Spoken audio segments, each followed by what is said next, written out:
Alors Marco, c'est bien de me passer le relais. Je suis ravie de vous retrouver, mesdames et messieurs. Vous suivez Instant Vérité dans Matin Bonheur. La société civile, présidée la CEI, la Commission électorale indépendante, ce n'est pas une première en Côte d'Ivoire. La Commission nationale électorale, la CNE, l'ancêtre de la CEI, était dirigée par Honoré Guier en 2000, avec un bilan mi-figue, mi-raisin, selon certains observateurs. Mais depuis l'annonce de la tenue du dialogue politique, pouvoir-opposition le 21 janvier prochain, avec au centre des discussions la réforme de la CEI, partis politiques de l'opposition et société civile se concertent. Les premières orientations indiquent une volonté de voir une personnalité de la société civile diriger la CEI. Pourquoi la société civile doit-elle présider la CEI? Quel est le bilan de la première expérience de la société civile à la tête de l'institution? La prédominance de la société civile au sein de la CEI peut-elle éviter sa récupération politique? La société civile peut-elle apporter quelque chose de nouveau à la CEI? Mesdames et messieurs, pour répondre à ces questions, nous recevons aujourd'hui à Instant Vérité Seindou Bamba, coordonnateur de la POECI, la plateforme de la société civile pour l'observation électorale en Côte d'Ivoire. Bonjour Seindou Bamba. Bonjour madame. Alors, la POECI, la plateforme de la société civile pour l'observation électorale en Côte d'Ivoire, est créée en 2014. Cela fait 5 ans d'existence. Alors, quel est votre diagnostic sur l'organisation des élections depuis la création de la plateforme? Merci. Je crois que depuis la mise en place de la POECI en 2014, qui a une histoire, puisque nous avons tiré les leçons de l'élection présidentielle de 2010, nous nous sommes dit que les organisations de la société de manière individuelle n'arrivaient pas à influencer le processus. D'où il était important de se mettre dans une plateforme pour pouvoir influencer le processus de manière positive et faire en sorte que les populations aient confiance au processus. Et c'est ce que nous avons fait depuis 2014. Nous avons observé les différentes étapes du processus. Quand je dis les différentes étapes, nous commençons par la révision de la liste électorale, l'analyse des différents textes, les différents scrutins organisés depuis 2015. D'accord. Alors, donc, quand vous avez, regardé, observé les différentes étapes du processus électoral, alors, quel est votre diagnostic? Le diagnostic que la POECI fait depuis l'observation que nous avons eu à mener, c'est que techniquement, la commission a évolué. Mais les difficultés résident au niveau des commissions locales. Et l'autre difficulté que nous avons identifiée, c'est au niveau de l'intégrité de certaines personnes qui animent certains instants de la commission électorale indépendante. Donc pour nous, également, le diagnostic que nous avons fait, c'est au niveau des textes. Aujourd'hui, il y avait un consensus au niveau de la CEI en 2014. Ce consensus est rompu par certains acteurs. Également, les textes qui régissent les élections sont à révisiter. Alors quand vous dites le problème au niveau de la CEI consiste à vérifier peut-être l'intégrité de certaines personnes qui la composent. Vous voulez dire quoi? Parce que quand vous prenez les commissions locales, des gens occupent des fonctions sans bien comprendre ce qu'ils ont à faire. Et leur situation, leur comportement laisse à désirer, et c'est ce qui met le doute sur tout le processus, le travail qui est fait. Parce que nous, quand nous analysons le processus, certes, il y a une commission centrale, mais le plus gros boulot est fait par les commissions locales.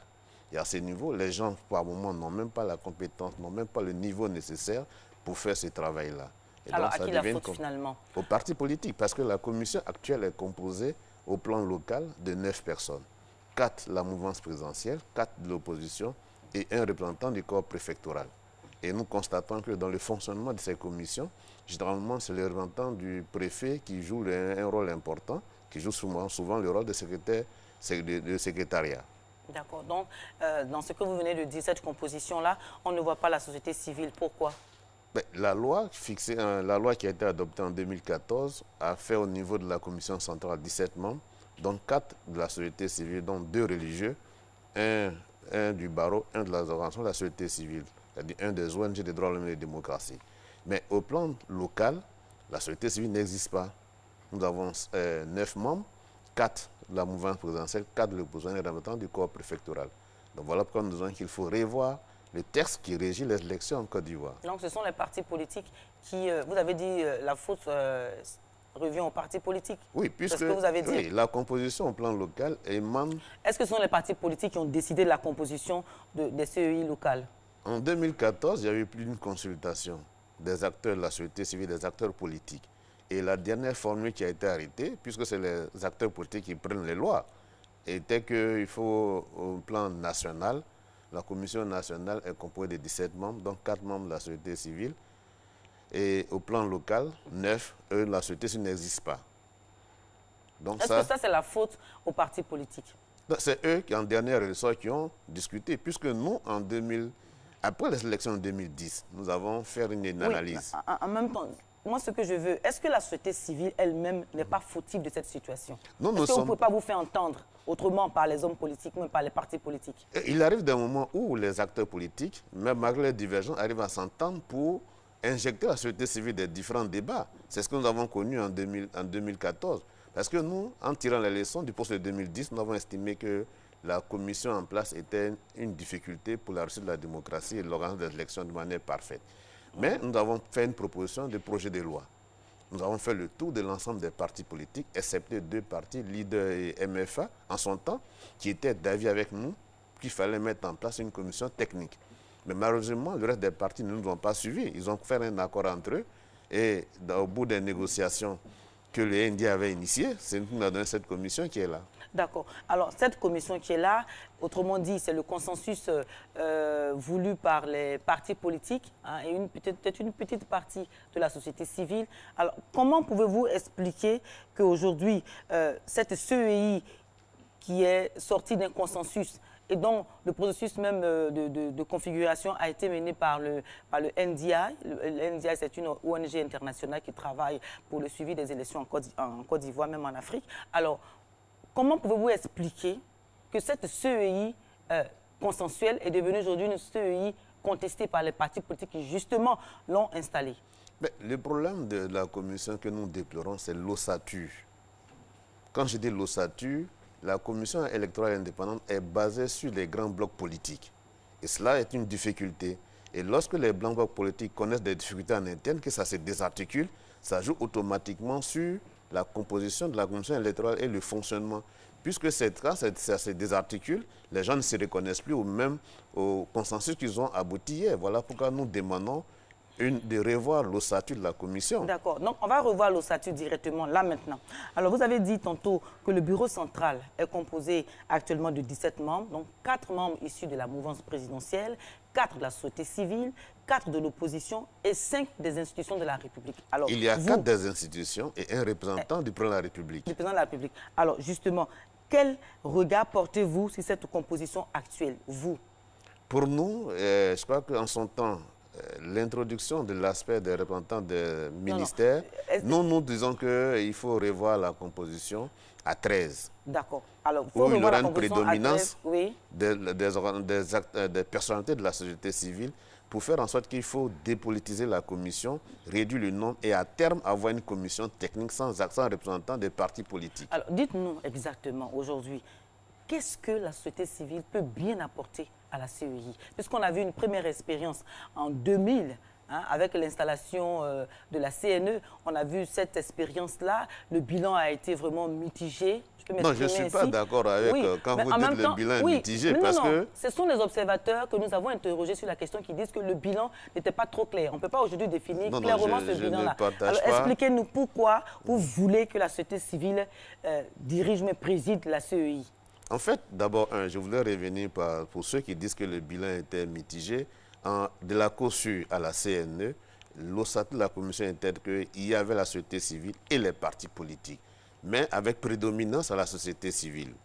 Maintenant, cette commission, elle a fait son travail comme elle pouvait et elle a eu des résultats probants. C'est ce qui nous a permis d'avoir des élections, même si à un moment donné, les gens n'ont pas voulu reconnaître les résultats proclamés par la commission. C'est ce que les gens appellent mi-raisin. Mais pour nous, ça a été une bonne expérience.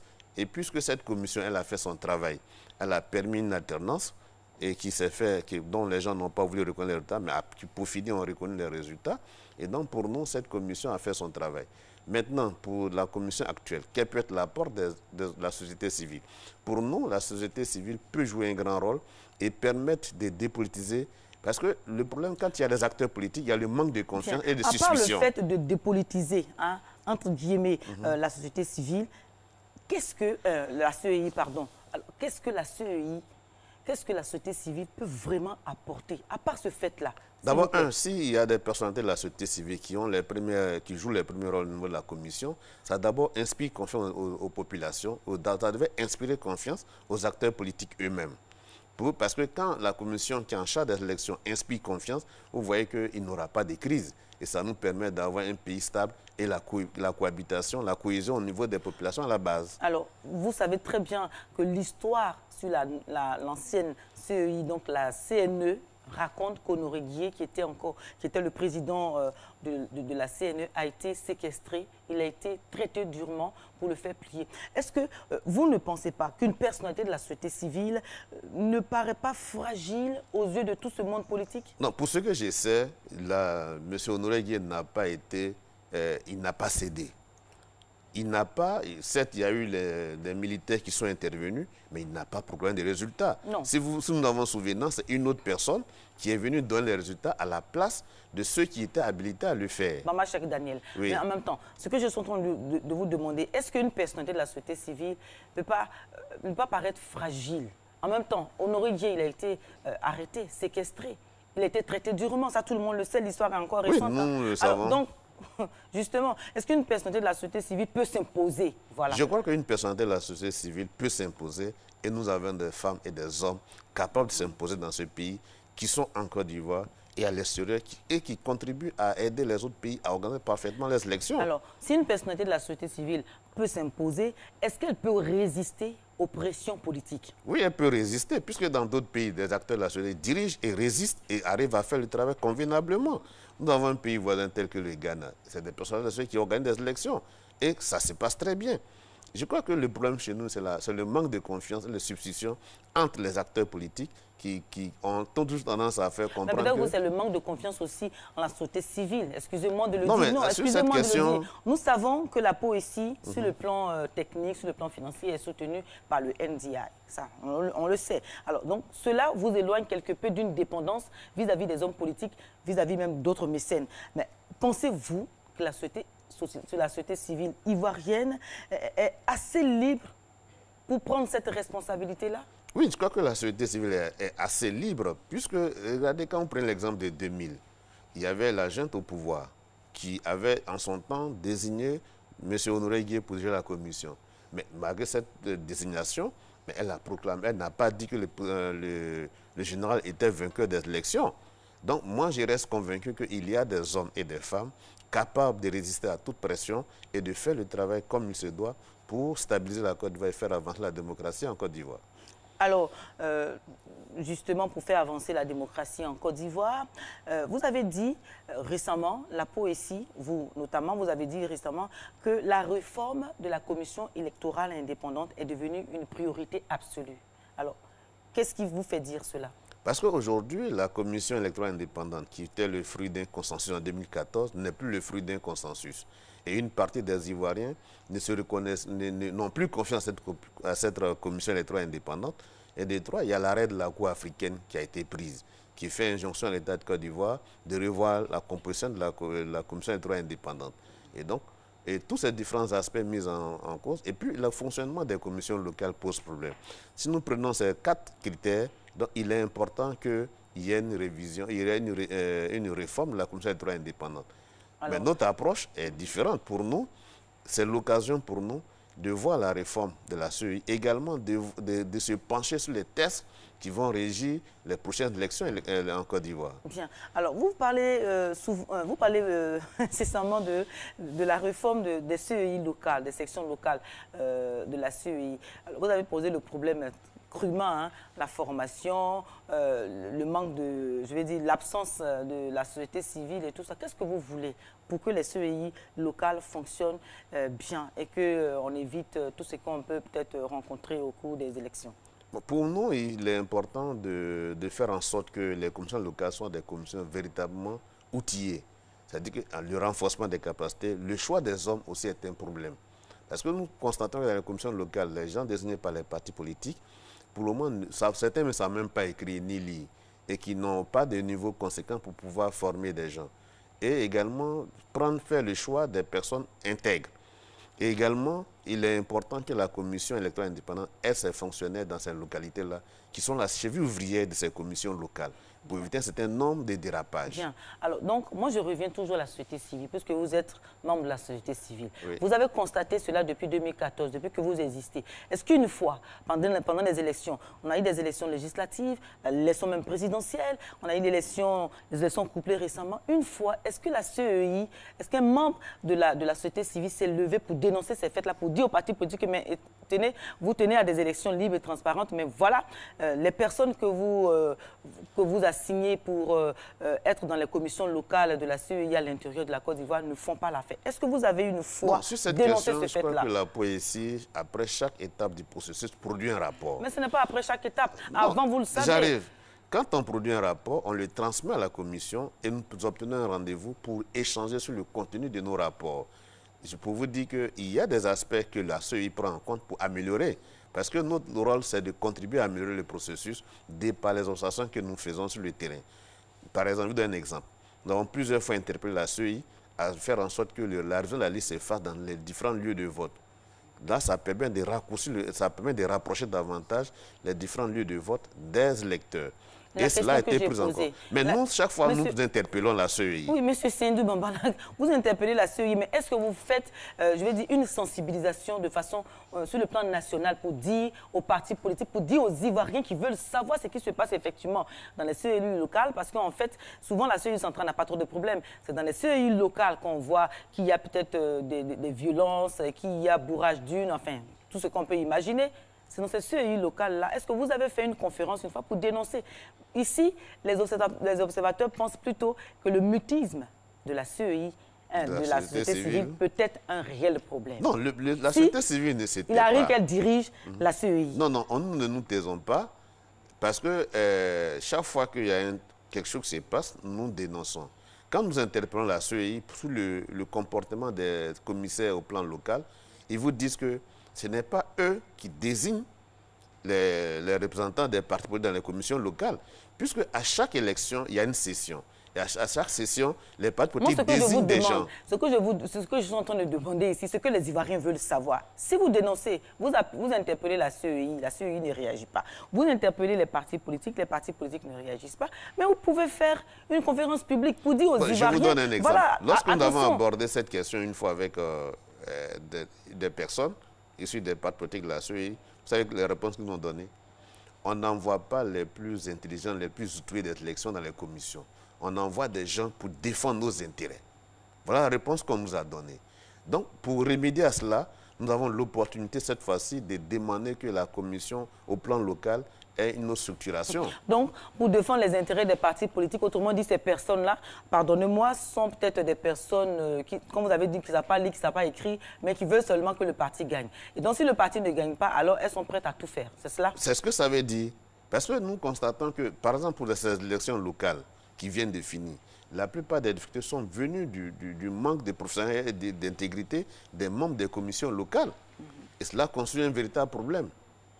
Alors, vous avez commencé à mener des concertations, des rencontres avec les partis politiques, justement, qui veulent aujourd'hui voir une personnalité de la société civile diriger la CEI, ou encore une prédominance de la société civile au sein de la CEI. Qu'est-ce que vous en pensez?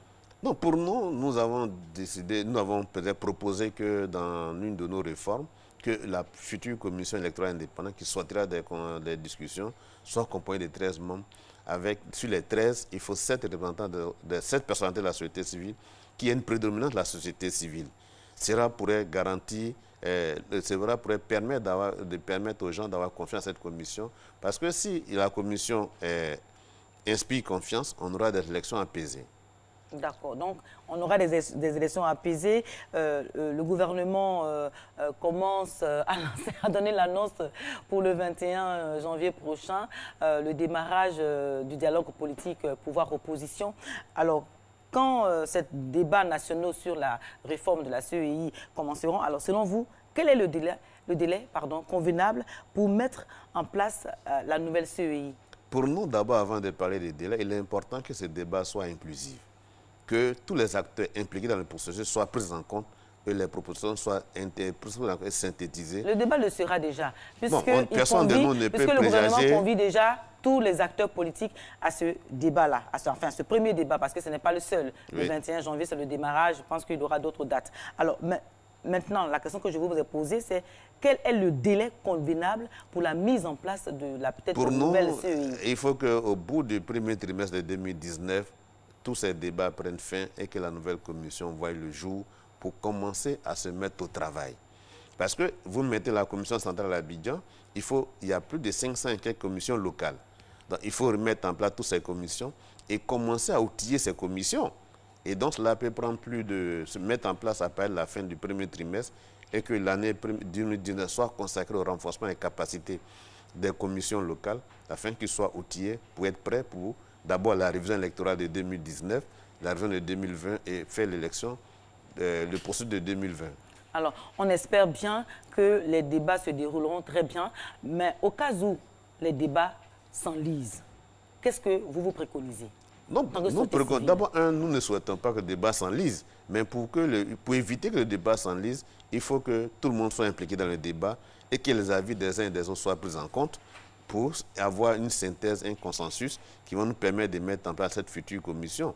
Et donc, c'est l'occasion pour nous d'inviter les différents acteurs politiques à être plus réalistes et à tenir compte des différents aspects, des observations, des différentes missions d'observation, parce que nous avons eu la chance d'observer ce qui s'est passé. Et donc, il est important que tous les avis soient pris en compte afin d'avoir un consensus et que tous les gens n'ont pas le sentiment que tout est préparé d'avance et que tout le monde sente que nous avons contribué à mettre en place une nouvelle commission électorale indépendante. Mais justement, l'actuelle commission électorale indépendante est le fruit d'un consensus. Nous le savons très bien, les Ivoiriens le savent, mais cette CEI-là est contestée. Aujourd'hui, on a bien peur que la nouvelle CEI, enfin la future CEI, ne trouve pas de consensus. On ne trouve pas de consensus autour de cette nous allons trouver un consensus à condition qu'on accepte d'inverser l'ossature. Quand on parle d'ossature ici, je vous donne un exemple. Il y avait le bloc RHDP, le bloc ancien LMP.